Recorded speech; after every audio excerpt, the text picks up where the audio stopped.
pasitarę nutarėme, kad atėjo laikas pertvarkyti mūsų senasias struktūras, tai yra profsąjunga, tai yra komjaunimo komitetą, kadangi tos organizacijos jau kaip ir prarado savo aktualumą, žmonės norėjo savarankiškų organizacijų, nepriklausančių tarybų sąjungos struktūrom, pasiėmė salę, susėdom tų lyderiaujančių skaitlingiausių universiteto studentų organizacijų atstovai, vadovai, atstovai, tai buvo atviros durys visiems. Tada susitarėm, aiškiai, ką mes darom, kokiais keliais einam. Tuo metu buvo šioks toks pozityvumas ir iš rektorato pusės, nes jie irgi norėjo matomai būti vieni iš pirmųjų, kurie uždegė žalią šviesą ir nenorėjo trukdyti Lietuvos jau naujam etapui, istoriniam etapui. Ir susitarę, ką mes darysim, aiškiai, tada kaip ir teikiam, dabar nesimenu ar žodžiu ar raštu, teikiam rektoratui, kad mes, aiškiai, pertvarkom profsąjungą, pertvarkom komjaunimą ir įkūrėm savo organizaciją. Pirmieji darbai buvo, aišku, prieš 35 metus, negaliu labai šiek tiksliai vardinti, kas kaip ką, bet tikrai atsimenu, kad buvo be galo aktualu susidėlioti, kad tas modelis veiktų, tai yra kaip, kas atstovaus, reiškia, ir kaip, kokiu būdu atstovaus fakultetus, kad būtų maksimaliai demokratiška, kad kiekvienas studentas turėtų galimybę patekti į jį, kad nereikėtų ten priklausyti kažkokiam konkrečiai organizacijai ar kokiam klubui, kuris ten įtakingiausias, sakysim, yra. Tas aktyvumas ir buvo, kad, reiškia, kad jie patys norėjo ir išrinkti atstovus buvo ne taip pradžioj paprasta, kadangi tikrai buvo be galo daug aktyvių žmonių.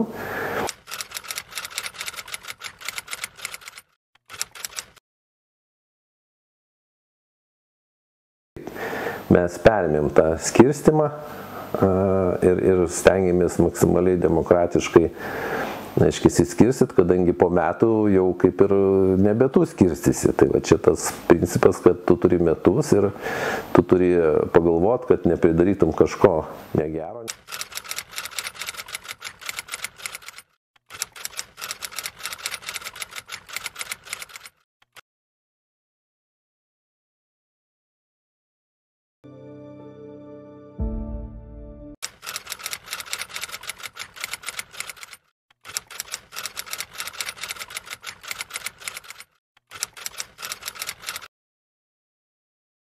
Mūsų laikais prasidėjo tas virsmas iš VUSOS kaip centriuko į VUSą, kurie apima visą universitetą, tai yra decentralizavimas. Tai realiai mes, kai buvom,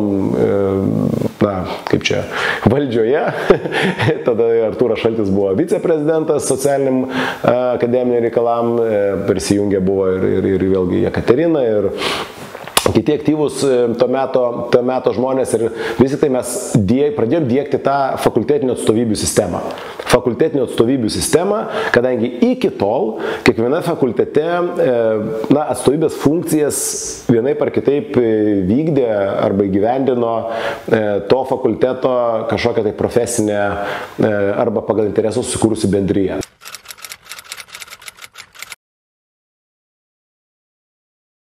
Mes pradėjom ESN-ą, Erasmus Student Network dalykas, o ten visi kiti, tai manau, kad buvo irgi tokia pat kasdienybė kaip ir dabar, ir tie patys rektoratai, tie patys senatai ir panašus momentai. Tai ką mes universitete galėjom padaryti, būtent studentų atstovavimo struktūros, vadinkim, tobulinime.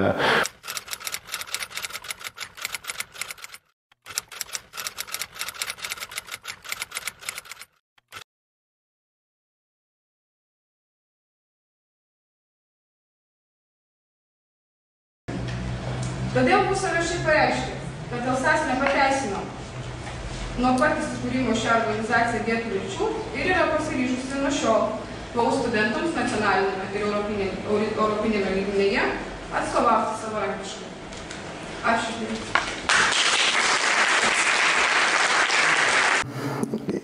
Lengva nebuvo, faktas ir sprendimas irgi nebuvo lengvas. Ta prasme, nebuvo taip, kad, o jo, davai išstojam ir visi valio plojo katučiom. Tai tikrai buvo labai stipriai apgalvotas sprendimas, kurį mes priėmėm turbūt neturėdami tiesiog kitos alternatyvos pasirinkimos. Tas visas procesas su Alsasu ir nesusikalbėjimas, pavadinkim taip, truko kelerius metus. Iš pradžių prasidėjo aukštojo mokslo reforma ir mes tenai teikėm daug siūlymų. Mes jautėmės Alsase, kad esam nelabai išgirsti. Tuo labiau jautėm, kad nėra visiškai jokios naudos būti toje organizacijoje ir mes turim vien problemas, kurios velkasi. Tada galiausiai mūsų prezidentė tuometinė, kurie pareigas Monika Čiūnaitė, jinai vienoje radijo laidoje pasiskundė tą situaciją, kad ne viskas tvarkoje yra su Alsasu. Mums nebuvo aišku, kaip yra leidžiami Alsase pinigai, mes tą irgi viešai išsakėme.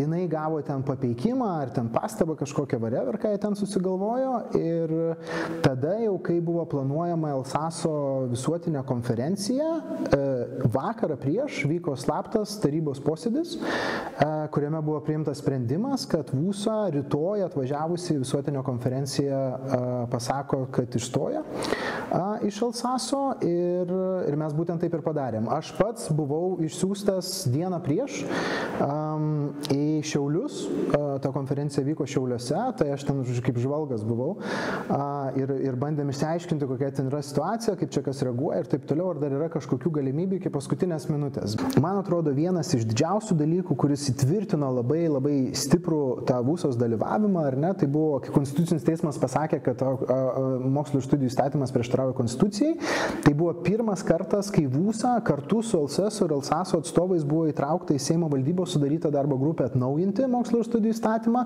ir pateikti pastabas taip, kad jisai nebeprieštarautų Konstitucijai. Tai čia buvo absoliutus pripažinimas, kad mes esam tame pačiame lygmenyje, ar ne, ir dalyvaujam lygiavertiškai ir panašiai.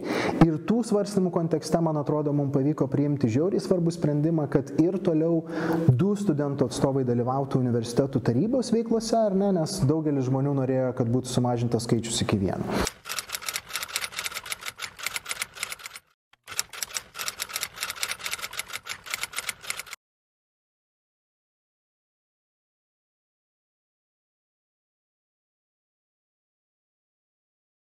Will continue to spread. Long lines and bare shelves. Effects of the coronavirus may last much longer than originally. COVID-as. Tai tikrai vienas žiauriausių, turbūt ir antra, tai sakyčiau, kad universiteto uždarymas. Iniciatyva, kurią mes darėm kartu su universiteto rektoriaus komanda, kovojant dėl mokslininkų ir studentų padėties aukštosiose mokyklose ir finansavimo klausimų. Ir antra, COVID-as vėl ar ne, kai vėl reikėjo uždaryti universitetą, tik tai čia pasiekmes visiškai kitokios. Supratimas savęs, organizacijos atsakomybės savo, valstybei, savo artimiesiems. Man atrodo, niekas kitas, man tai yra vienas įdomiausių atsiminimų iš to, kaip reikėjo stoti kaip vadovai ir pasakyti, kad šiandien uždarom organizaciją ir jie perkeliam į nuotolinę erdvę ir kaip reikėjo automobilį realiai per 2 valandas važiuojant iš Vilniaus į Kauną sudėlioti, kaip galės atrodyti organizacija su skambučiais ir su komandos įveiklinimu. Tokios patirties niekada neturėjau, kada mes valdom tokią informaciją, kurios valstybei dar nėra tiek viešos arba nėra oficialu, bet tu turi išlikti labai šaltas, planingas ir duoti tai veiklai atsakymus, ką mes kaip organizacija darysim. Tuo metu tikrai turėjom šiek tiek keblumų dėl to, kad universitetas negalėjo vykdyti savo pagrindinės veiklos, nei studijų, nei mokslo kai kuriais atvejais, nei po paskaitinių veiklų gyvai. Tai bendruomenė jautėsi toks nemenkas nutolimas vieni nuo kitų ir tiek universitete, tiek VUSA bendruomenė ir padaliniuose, tai turėjom nemenką užduotį pabandyti sugrąžinti viską po to, kaip tai buvo galima daryti ir taip pat vykdyti tam tikras veiklas dar ir nuotoliu arba su papildomom padidintom saugos priemonėm.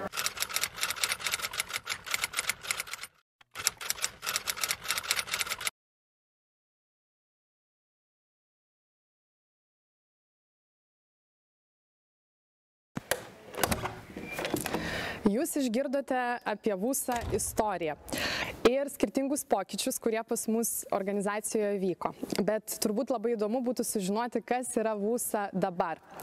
Tai šiuo metu VUSA veikia 15 padalinių, iš kurių 15 pirmininkų ir pirmininkių kartu su VUSA prezidente sudaro VUSA taryba.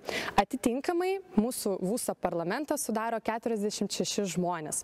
Centrinėme biure veikia 16 žmonių, o šalia jo veikiančiame studentų ir studenčių iniciatyvų centre veikia 8 žmonės, kurie rūpinasi mūsų 26 studentų ir studenčių iniciatyvomis.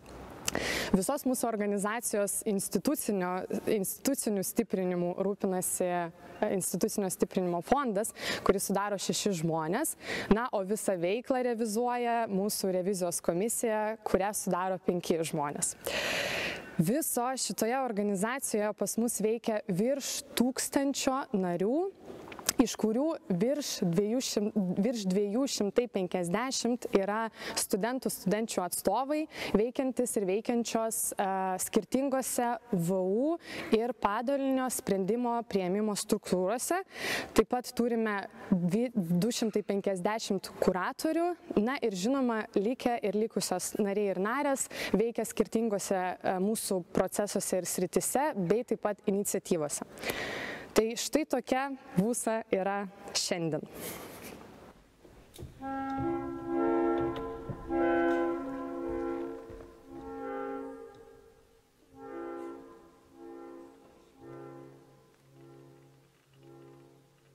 VUSA man pirmiausia padovanojo galimybę augti ir tobulėti saugoje aplinkoje, kurioje klaidos yra traktuojamos kaip išmoktos pamokos ir galimybę kelti savo kompetencijas skirtingose sritise. Ir jų buvo įvairiausių nuo vadovavimo komandai iki atstovavimo studentams. Galiu drąsiai teikti, kad tokia, kokia aš esu, didžiąja dalimi tai yra šitos organizacijos žmonių, kurie buvo šalia visą šitą laikotarpį ir pačios organizacijos didelis įdirbis ir nuopelnas, ir aš už tai esu labai jai dėkinga. VUSA man padovanojo bendruomenę, galimybę atstovauti didžiausiai studentų ir studenčių bendruomenį Lietuvoje ir nuovargį, kad ir kaip tai skambėtų. Nes nuovargis VUSOje yra visiškai kitoks nei kasdieniame gyvenime. Jis atneša daug rezultatų, kurie vėliau tampa saldus. Tad tai yra VUSA. VUSA man padovanojo žmonės, komanda, kurią galiu pasitikėti, su kuria sukūrėme labai daug nepaprastų akimirkų.